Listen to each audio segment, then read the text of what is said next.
Welcome, YouTube. On the live stream, we just got done with the top 15 players. We're now going to go ahead and do our tier list for Masters London. Without further ado, we can start very, very quickly. Boom. PRX is S tier. Every time we do this, they don't do well, but guess what? That is a skill issue. So Wendler, it's up to you to fix that. But outside of that, you can't tell me that they can't be in tier S. They look like they're continuing to improve. Their map pool looks, even when some of their individuals couldn't kind of figure out something like something. Someone like something who was trying to figure out what to play after the Euro changes. Eventually, they're still landing on good solutions towards the end. The map pool looks incredibly good. They short out their weaknesses. Yeah, they have maps that aren't as good, but I don't think there's any map where they, as a viewer, you feel like they have to permaban.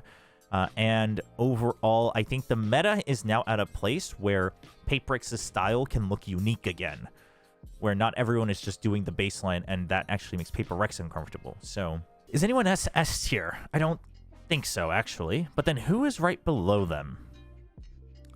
Listen, I hate to do it. I hate to do it, but I think you have to. I think you have to consider G2, especially coming back on top in Americas and landing their groove again towards the end. Kind of a similar story, in my opinion, and trajectory. I would say G2 has to be there. Heretics. Listen, we'll get back to Heretics. Give me 1 second. Because Heretics, it's like such a big swing. You know what I mean? It's such a big swing. And then Neon being nerfed. I just don't know. But we'll see. Benji London buff? Whoa, that's true. That's true.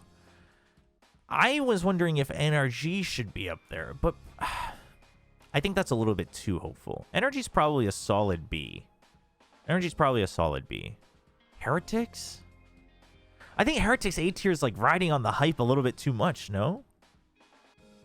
You know who I think is absolutely a more solidified A tier?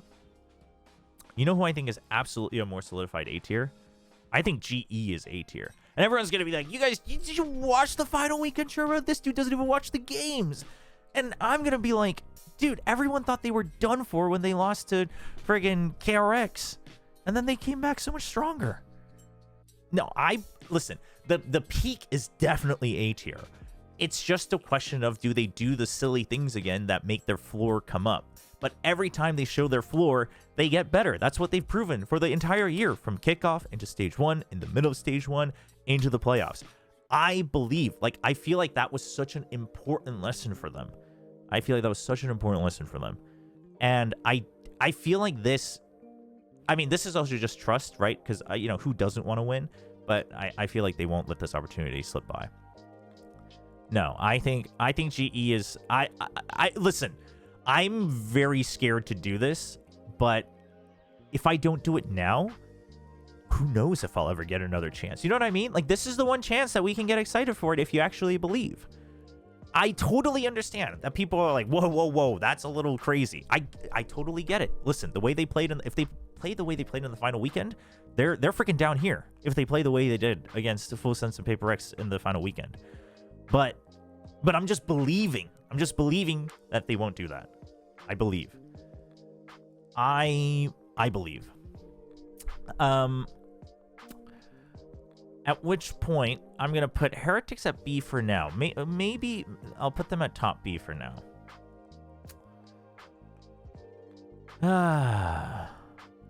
Okay, so now it gets a little bit iffy. Let's do China first. Is anybody from China... Hold on, let me rephrase that. Is anyone in China D tier? Let's phrase it that way. Maybe that sounds worse, but I'm not gonna say what I was gonna say initially. I'll tell you, it's between XOG and DRG, but I don't believe in XO. DRG, I might give mercy just because the individual pop-off might get them through. Also, here's the way I see these two teams. XOG plays better Valorant, but DRG leans into their strengths better. So if there was ever a team, if you said you have to pick between these two teams, one team to win the tournament, it would be XOG. I just think DRG's not making it there. XOG has a lower chance of rising up from the bottom, but once they do rise up, I think they have a better chance of winning the tournament. Does that make sense? Whereas I think DRG lean into their strengths more so they can always just get a better start. Like, that's how I view the styles of their two teams. But I don't know. I used to be on the XOG train. I was on it like almost, if not earlier than Sideshow, but I gave up on it real early. And boy, am I kind of glad I did. But yeah, this is one of those, like, let me put it this way. I hate DRG because they make me do the thing I hate the most, where they objectively play worse Valorant. But also, especially at internationals, I have to imagine that that allows them to place better. Unless XOG goes all the way. EDG, I think, is fair to put somewhere on B, though. And then Vitality and Foot. Full Sense, probably somewhere in B.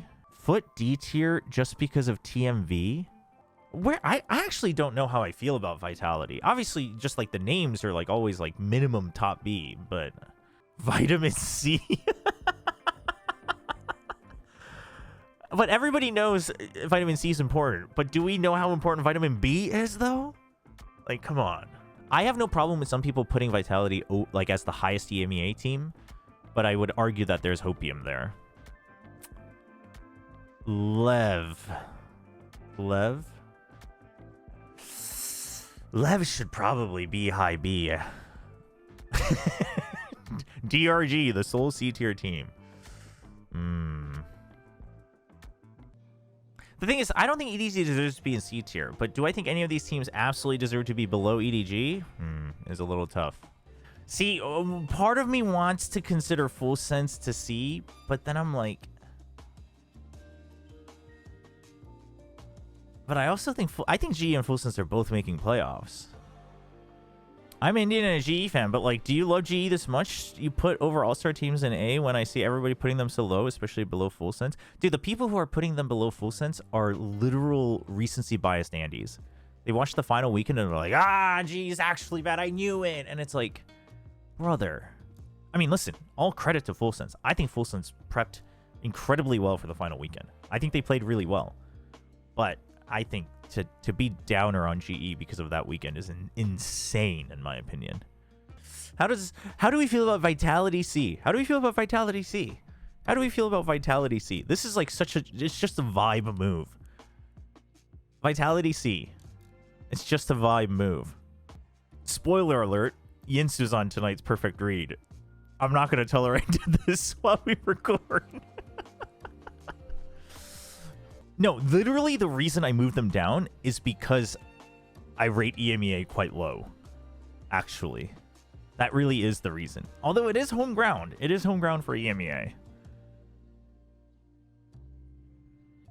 And it's also because, in theory, I actually think this makes more sense. But I'm an NRG believer. I'm an NRG believer. All right, this is it. Okay, so this is the final tier list, chat. You want to hear my explanations? Here's the quick little rundown. PRX, they're just the de facto, which means they won't be winning, but that's just too bad. That's up to them to fix. But they look really good. They've looked really good, even if they didn't have as much time coming back from Santiago. They still looked good. They had a couple, like figuring out rules, but then eventually they got on the right track. The map pool looks good. Even maps they used to be bad at, they look now pretty solid on. There's no perma bans. They shouldn't be afraid. The neon's gone, so they don't have to feel any pressure about that either. And with the initiator changes and all things like that, some people might be feeling more comfy in that realm, where they're trying to mix old and new styles, and I think that actually benefits PRX because they can actually find their unique position again. So that's that. G2, kind of a similar trajectory in my mind to PRX in terms of within Americas, like finding their own groove, getting back into it, locking in, and then really starting to hit their peaks as individuals. And then I also think, like, just with the changes coming to the game, that they're a team that can really find their own spot. But I would say PRX definitely a step above. GE, this is going to be the hot ish. This is going to be the hot take. But listen, first of all, I've been vouching for GE since the roster was announced. So that's that. Like, I've believed in this team. And when everyone kept going up and down the bandwagon, I stayed true. I said, no, they're still a good team. If you want to be a fan of GE, you shouldn't give up. Like, they're going to be a good team.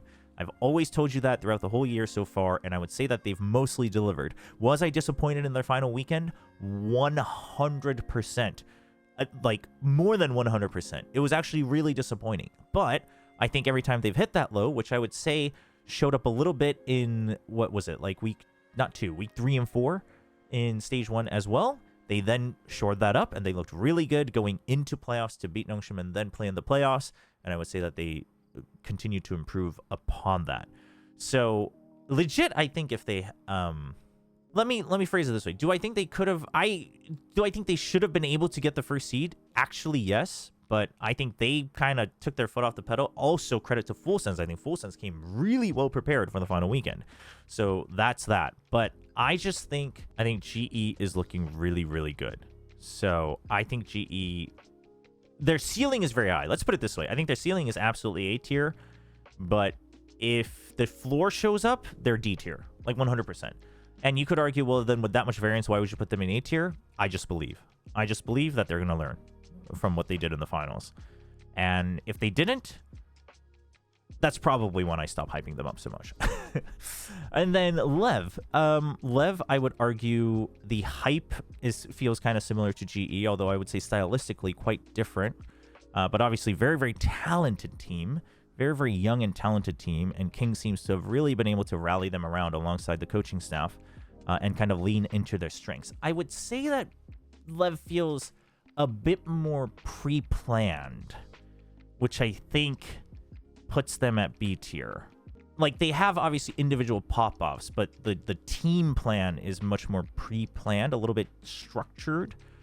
That doesn't mean it's bad, but I think that kind of caps you off a little bit on the ceiling. So that's why they're there. Heretics, I think the hype is totally understandable. Overall, yes, I rate EMEA lower than the other regions. So that's one thing. Obviously, big questions about the Neon and how that's gonna affect them with their comps and whatnot.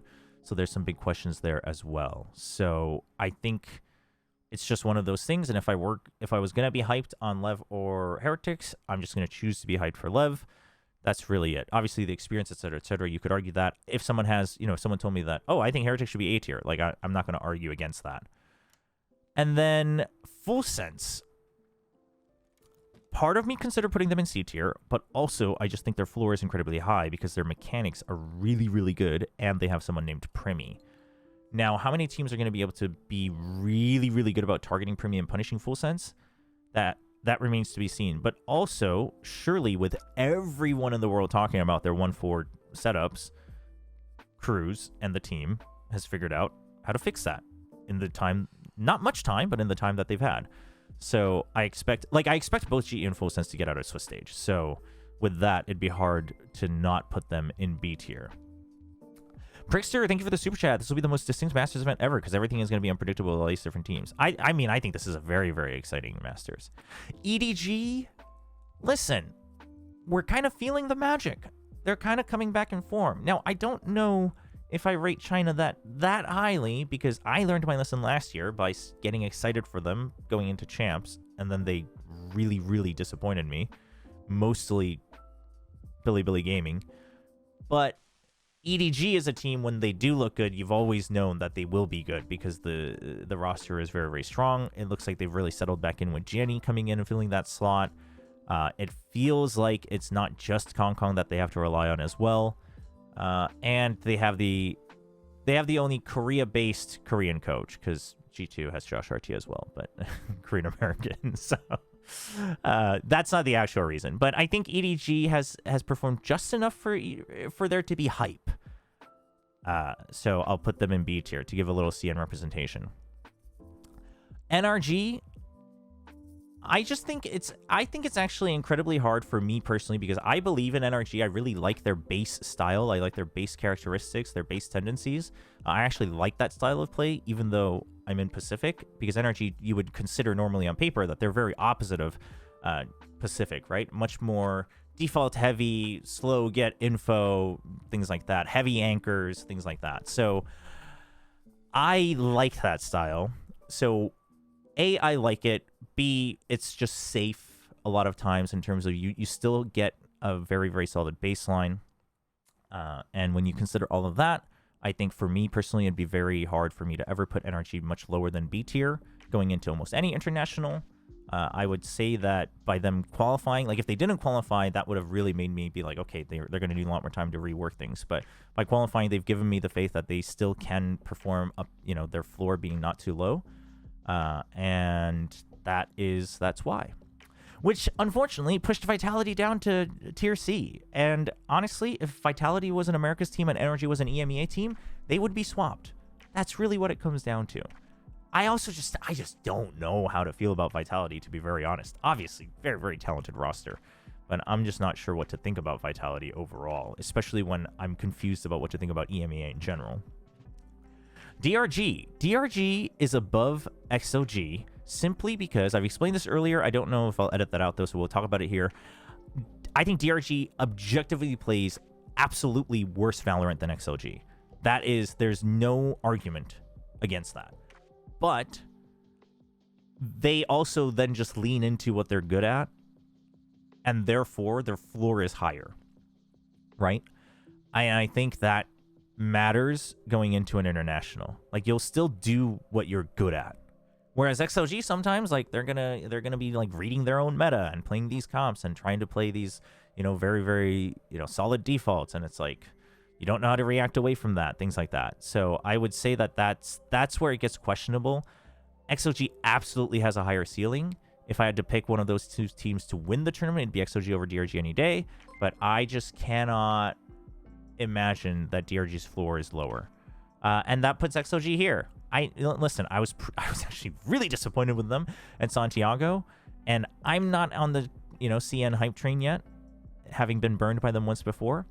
So I don't feel very good about them. So yeah, they've had some changes, Fade going to XOG and things like that. I obviously respect him a lot, but we haven't seen, what the impact is yet. So we'll have to wait to see. And then let's see, we have Foot. Their content creators just crying all the time anytime Foot doesn't play well. I just can't get behind that. It's really just what it is. So TMV, I mean, I hope they do well, because otherwise it's just going to be doom and gloom on your stream. But with that in mind, I just can't imagine that they're getting positive vibes and energy from their content creators. So unfortunately, D tier. That is our tier list for Masters London. Let me know down in the comments below what you think was the most ridiculous. I think I know exactly what everyone's going to say, but I hold true. I hold true.